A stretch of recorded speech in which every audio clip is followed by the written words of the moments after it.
Action. Okay, today we're here with my Aunt Barbara, and we want to ask Aunt Barbara a few questions about our family history. And we're going to start with, where were your formative years spent, Aunt Barbara? I am from a small town in Ohio called Toronto. And I lived there until I went to college. Actually, I worked a year before going to college, so I went to Dayton, Ohio, and worked at Wright-Patterson Air Force Base for a year. Then in 1946, I went to Central State University, graduated, and got a job, and moved to Cleveland, Ohio. So that was, and I've been in Cleveland, Ohio about 2 months, I guess, when I met a young man named Lawrence Barclay. And he asked me to go to a play with him, and I did, and the rest is history. Well, what was it like growing up in Toronto, Ohio?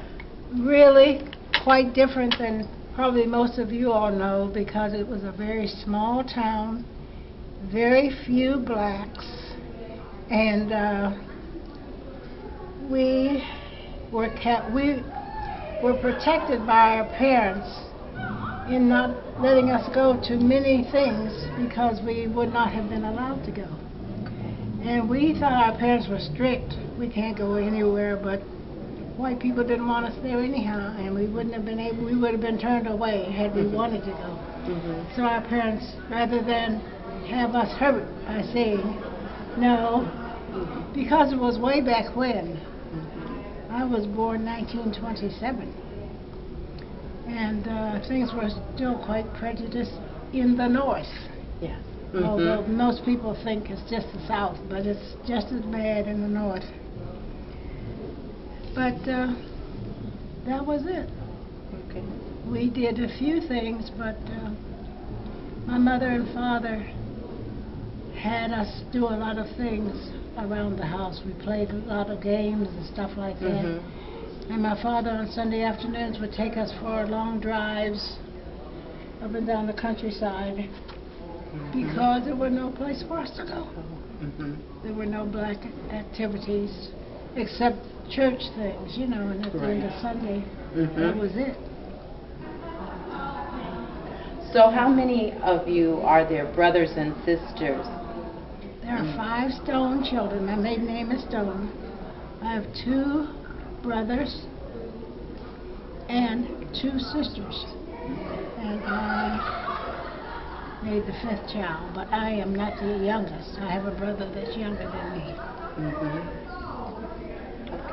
And we were all born in Toronto, Ohio, except my oldest sister. She was born in Tennessee. Okay. Before my parents came north. Well, also, what would you say are some of your most outstanding and memorable experiences with your family and growing up in Toronto? The fact that my father took us so many different places to keep us, well, what we actually did on Sunday afternoons, because we didn't have a car. My father had a trucking business. Oh, okay. He had trucks, and we learned how to drive the trucks by backing them up.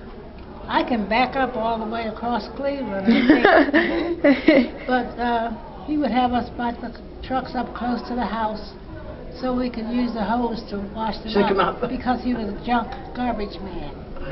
And at the end of the day, he had his trucks washed out and washed down, like people wash their cars these days, you know. Right. And so we learned to drive. When I came to Cleveland and found out you had to have a license, unreal, you know.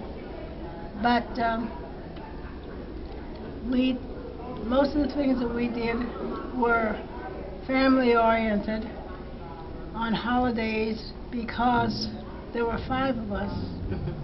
we never got to go to anybody else's house very much because my mother said, who wants 5 more children in their yard? We had to go as a family, you know, because the older ones had to look out for the younger ones. And so we lived in a big old house that had a great big front, back, and side. The house sat in the middle, really, and there was yard all the way around. We had a lot of trees, cherry tree, apple tree, peach tree, and so everybody came to our yard to play.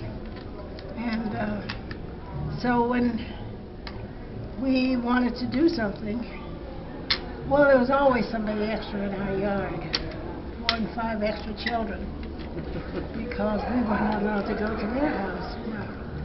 And my mother has always given, at dinner time, she always asked the children if they were allowed to eat at somebody else's house. And if they said yes, she would fix another plate. And she told us it was our company, so if we had 2 chops, because we never ate one of anything, 2 pork chops, and you share, give 1 to your company. So we had company all the time, and I'm sure you know it's the same way at my house. You know, I always had extra children staying all night. But we were never allowed to stay all night. But when I grew up, all of my nieces, nephews, and my kids' friends stayed all night whenever their parents would allow them. So that's it. Okay.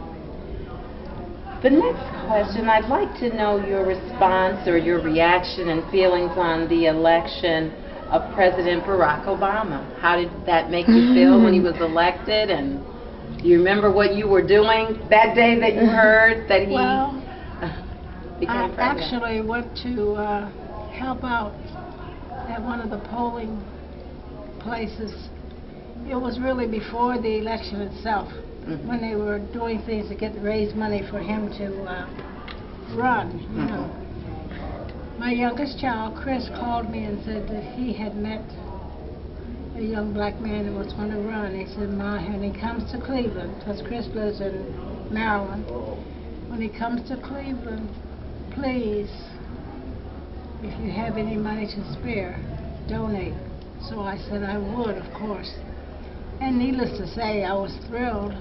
I really was worried, though, because I really thought that he would be an unfortunate victim and probably get assassinated or something before. Never really dreaming that he would go on to become President of the United States. But I feel that it's our turn. This is our country. It was raised by us. And we are getting our just desserts. That's all. We deserve it. And I think that he's doing a good job. I think a whole lot of people expect more than he can't do it all at one time. But I'm satisfied. I would love to meet him personally. I attempted to go to the inauguration, but was not able to get there. My child's children and all went.